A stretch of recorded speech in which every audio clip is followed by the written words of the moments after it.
जो civil services है एक बहुत ही प्रेस्टिजियस सर्विस है कि उसमें आप पब्लिक की काफ़ी मदद कर सकते हो और डिसाइड कर सकते हो कि किस तरीके से हम सिस्टम को सुधार सकते हैं, क्या चीज़ अच्छी कर सकते हैं। अगर आप अच्छे लोगों के बीच में रह रहे हैं और अच्छा सोच रहे हैं, कम्पीट कर रहे हैं, सेल्फ मोटिवेटेड है, तो आप हमेशा पढ़ाई में आगे चलते जाएँगे और साथ ही साथ आगे सक्सेसफुल होते भी चले जाएँगे। नशा एक ऑल्टर्ड स्टेट ऑफ कॉन्शियसनेस है, उसमें उनको भी नहीं पता होता कि क्या उनके लिए सही है, क्या गलत है, और फिर वो पेरेंटल कंट्रोल्स के अंदर भी नहीं रहते और पेरेंट्स की बात भी नहीं मानते। जैसे सब ग्रुप में इंटरैक्ट करते हैं वगैरह, और उसमें से कोई जो एंटी सोशल एलिमेंट्स होते हैं उनके पास ये सब चीज़ें होती हैं, तो उनको लगता है कि क्यों ना ये एक आसान राह है। और पढ़ाई का भी आजकल बहुत ज़्यादा प्रेशर है बच्चों पे, क्योंकि सबको सक्सीड करना है और सबको आगे बढ़ना है।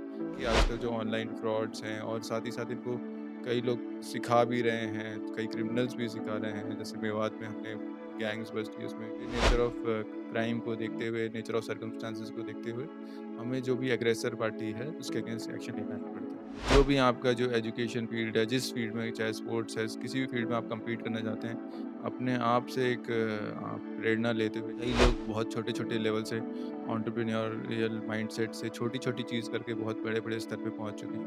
मन से नहीं हारे हैं, अगर आप मन से जीते हैं, तो हमेशा आपकी जीत रहेगी और आप हमेशा आगे बढ़ते रहेंगे।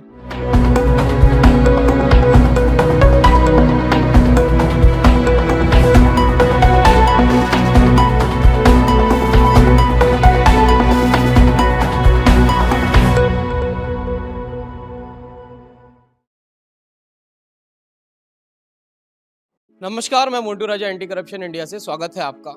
तमाम बार हम जब यूनिफ़ॉर्म देखते हैं तो एक मन में लालसा आती है, कई लोग सपने सजा लेते हैं और अमूमन आम तौर पे ये युवाओं के साथ होता है, जो स्कूलिंग कर रहे होते हैं, कॉलेजेस में होते हैं और वहीं एक युवा ये ड्रीम करता है और दूसरा युवा जो है वो क्राइम की तरफ भी अग्रसर हो जाता है। मेरे साथ खास मेहमान रोहित मीना जी हैं। सर बहुत-बहुत स्वागत है। Thank you Mantu. रोहित जी, पहले तो ये जानेंगे, एक आप यंग आईपीएस हैं, तो जो अमूमन जो सवाल रहता है वो ये रहता है कि आपके अंदर जो एक क्यूरियोसिटी आई आईपीएस बनने की, वो कैसे आई? एजुके मेरे मैं जब बीटेक करने के बाद और जब मैं नौकरी कर रहा था, तो मेरे को लगा कि जैसे मतलब आप सोसाइटी में इतना कंट्रीब्यूट कर सकते हो, और जो सिविल सर्विसेज है एक बहुत ही प्रेस्टिजियस सर्विस है कि उसमें आप पब्लिक की काफ़ी मदद कर सकते हो और डिसाइड कर सकते हो कि किस तरीके से हम सिस्टम को सुधार सकते हैं, क्या चीज़ अच्छी कर सकते हैं। तो इसी को लेके मेरे को मेरी फैमिली ने मोटिवेट किया, और मैंने वहाँ से नौकरी छोड़ के और मैंने सिविल सर्विसेज के लिए प्रिपेयर किया। पहले एक प्राइवेट जॉब में थे आप। जी। दिल्ली बेस्ड ही हैं आप? नहीं, मैं राजस्थान से हूँ पीछे से, और मेरी पढ़ाई आईआईटी रुड़की में हुई है, उत्तराखंड में, और बाकी स्कूलिंग ज़्यादातर राजस्थान में की है। सर, तमाम बार हमने ये देखा है, आज जो सिचुएशन है, तमाम जगह पे वायलेंस देख रहे हैं, राइट्स भी हैं और जो यूथ होता है उसकी बहुत अहम भूमिका हर जगह पे दिखती है। अगर जो पढ़े लिखे युवा हैं, उनमें देखा जाता है वो कॉलेज अपनी पढ़ाई करी, उसके बाद जॉब सर्च करी। एक दूसरा वर्ग भी तैयार है, जो अमूमन देखा जाता है दंगों के अंदर।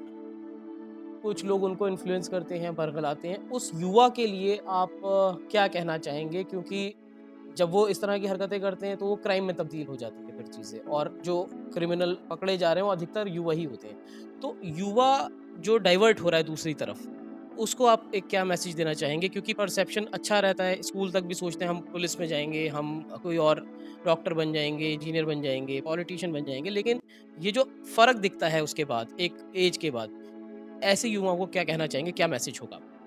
हाँ, इसमें जैसा आपने बोला 2-3 फैक्टर्स हैं, मैं कहूँगा। जैसे स्कूलिंग आदमी जब चालू करता है, तो उसकी संगत पे बहुत उसका जो संगत होती है उससे काफ़ी चीज़ इफ़ेक्ट पड़ता है। अगर आप अच्छे लोगों के बीच में रह रहे हैं और अच्छा सोच रहे हैं, कम्पीट कर रहे हैं, सेल्फ मोटिवेटेड हैं, तो आप हमेशा पढ़ाई में आगे चलते जाएँगे और साथ ही साथ आगे सक्सेसफुल होते भी चले जाएँगे। और ऐसे कुछ लोग हैं, जो कुछ बच्चे हैं जो भटक जाते हैं। अब इसमें जो दूसरा जो कारण हो जाता है, फिर कुछ लोग ऐसे नशे के आदी हो जाते हैं या इस तरह के संगत में पड़ जाते हैं, तो वहाँ शौक में ये सब चीज़ स्टार्ट कर देते हैं, और फिर उनको जो एक नशा एक ऑल्टर्ड स्टेट ऑफ कॉन्शियसनेस है, उसमें उनको भी नहीं पता होता कि क्या उनके लिए सही है, क्या गलत है, और फिर वो पेरेंटल कंट्रोल्स के अंदर भी नहीं रहते और पेरेंट्स की बात भी नहीं मानते।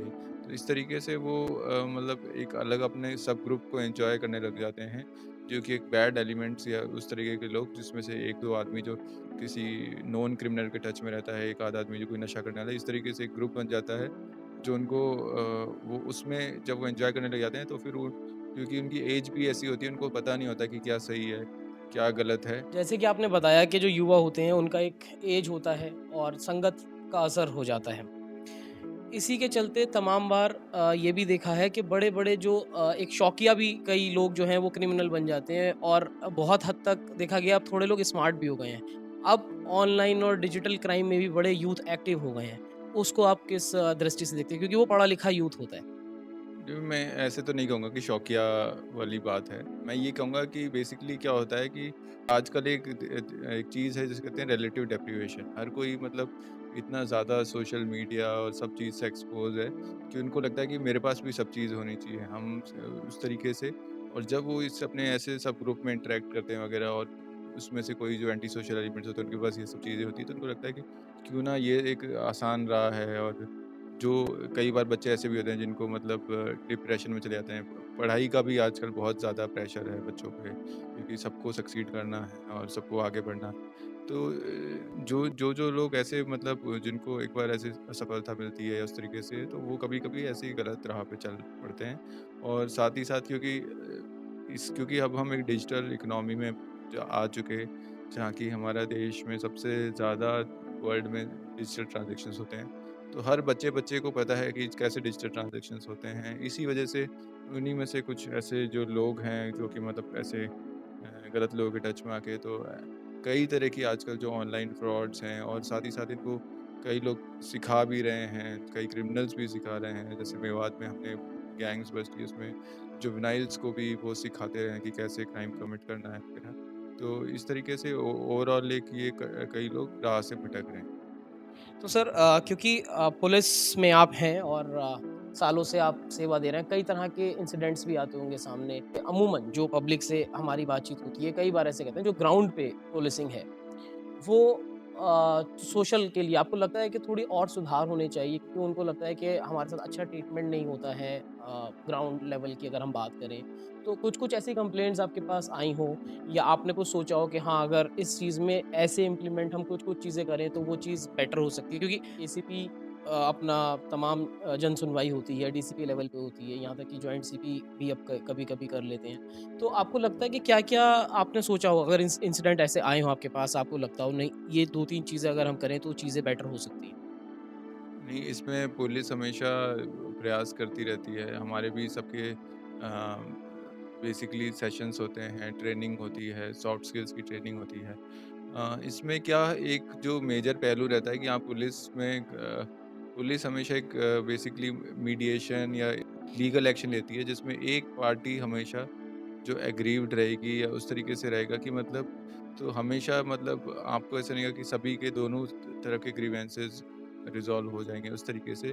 तो एक जो नेचुरल टेंडेंसी ये रहती है कि एक पार्टी की उसको मतलब उसको नेगेटिव व्यू हो जाता है कि हमारा इन्होंने नहीं दिया साथ इस तरीके से। बट क्योंकि फैक्ट्स को देखते हुए, नेचर ऑफ क्राइम को देखते हुए, नेचर ऑफ सर्कमस्टेंसेस को देखते हुए, हमें जो भी एग्रेसर पार्टी है उसके अगेंस्ट एक्शन लेना ही पड़ता है। तो अंत में सर 15 अगस्त क्योंकि आ रहा है, उसके लिए भी आप एक संदेश दें और जो युवा हैं, उनको भी एक संदेश दें 15 अगस्त और युवाओं को। मैं यही कहूँगा 15 अगस्त जैसे इंडिपेंडेंस डे है हमारा, तो मैं यही कहूँगा कि एक इंडिपेंडेंट होके अपने आप से एक प्रण लेना चाहिए कि मैं अपने आप से कम्पीट करूँ, अपने आप से एक अच्छा ह्यूमन बीइंग बनूँ। जो भी आपका जो एजुकेशन फ़ील्ड है, जिस फ़ील्ड में चाहे स्पोर्ट्स है, किसी भी फ़ील्ड में आप कम्पीट करना चाहते हैं, अपने आप से एक प्रेरणा लेते हुए कि मैं कल आज से भी बेहतर करूँगा और इस तरीके से आप अपने छोटे-छोटे गोल्स बनाते हुए आगे अपने आप को सक्सीड करें और इंडिया में बहुत अपॉर्च्युनिटीज़ हैं। आज के टाइम में कई डाइवर्सिफ़ाइड अपॉर्च्युनिटीज़ हैं। आप अपना थोड़ा-सा आप अपना जो एप्लीकेशन ऑफ माइंड करेंगे, तो आपको कई नॉवल अपॉर्च्युनिटीज़ भी मिलेंगी और कई लोग बहुत छोटे-छोटे लेवल से एंटरप्रेन्योरियल माइंडसेट से छोटी-छोटी चीज़ करके बहुत बड़े-बड़े स्तर पे पहुँच चुके हैं। ऐसे कई एग्ज़ाम्पल्स हमारी सोसाइटी में हैं, तो कोई काम छोटा-बड़ा नहीं होता, कोई मतलब ऐसा नहीं है कि कई लोग पढ़ लिख कर भी सक्सीड नहीं कर पाए, बहुत ज़्यादा पढ़ लिख कर भी। तो आप ये नहीं मन से नहीं हारे हैं, अगर आप मन से जीते हैं, तो हमेशा आपकी जीत रहेगी और आप हमेशा आगे बढ़ते रहेंगे। तो हमेशा सेल्फ मोटिवेटेड होके अपने आप से इंडिपेंडेंस लेके और अपने आप को आगे आप सक्सीड करने के लिए कोशिश करते रहें। तो देखिए बहुत अच्छी और बढ़िया बात रोहित मीना जी ने कही है कि खुद से आप ज़िंदा दिल रहें, नर्वस ना हो, हिम्मत ना हारें, अपने अंदर चीज़ जो है एक आत्मसम्मान भी जागरूक रखें, ताकि किसी भी फ़ील्ड में ज़रूरी नहीं है कि आपको पुलिस ही बनना है, अगर आप आईपीएस नहीं बन पाए तो आप निराश हो जाएँ। कई जो यूथ है, वो सालों से मेहनत कर रहा है, उनसे भी हमारी बातचीत होती है, वो कहीं न कहीं हताश हो जाते हैं। हताश नहीं होना है, अपने आप को ज़िंदा रखना है। समाज सेवा के लिए बहुत सारे रास्ते हैं और जैसे कि रोहित मीना जी ने बताया कि उन्होंने भी एक प्राइवेट जॉब से कैसे वो आईपीएस बने और उनका जो था कि सोसाइटी को एक अच्छी चीज़ें हम दे सकते हैं, तो उसके लिए आईपीएस इंडियन पुलिस सर्विसेज में भर्ती हुए हैं। तो इस पूरी चर्चा पे क्या आपकी राय है, क्या आपका विचार है? कमेंट द्वारा हमसे साझा कर सकते हैं। अगली अपडेट के साथ आपके सामने फिर प्रस्तुत होंगे। नमस्कार।